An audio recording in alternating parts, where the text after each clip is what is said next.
Hi citizen, nabalitaan niyo ba to? Ang pag-angkin ng China sa Batanes.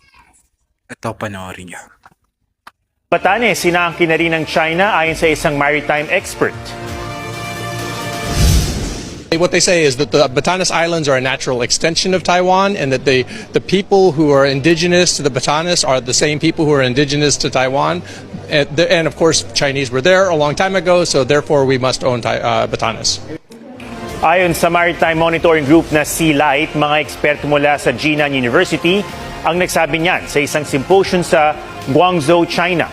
Sa isang article ng state-run news site na News GD, na pagkasunduan ng mga dumalong eksperto na may tuturing na natural geographic extension of Taiwan ang tinatawag nilang Batan Islands, at China nila ang may soberanya dito. Wala rin nilang legal na validity ang Japan-Philippines Maritime Delimitation Negotiation sa lugar. Inalmahan niya ng Department of National Defense at Philippine Coast Guard.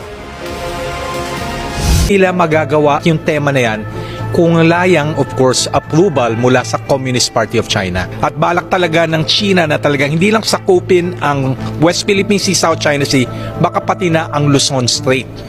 Kasi ang Luzon Strait, ang kumbaga nasa southern part yan ng Taiwan.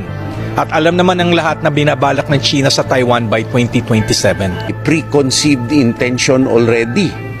Hindi rin malayo na nasa plano nila yan. And it also validates yung sinasabi natin na they have the plan to control the whole Pacific Ocean. What is this for? We should not allow this to go unresponded to.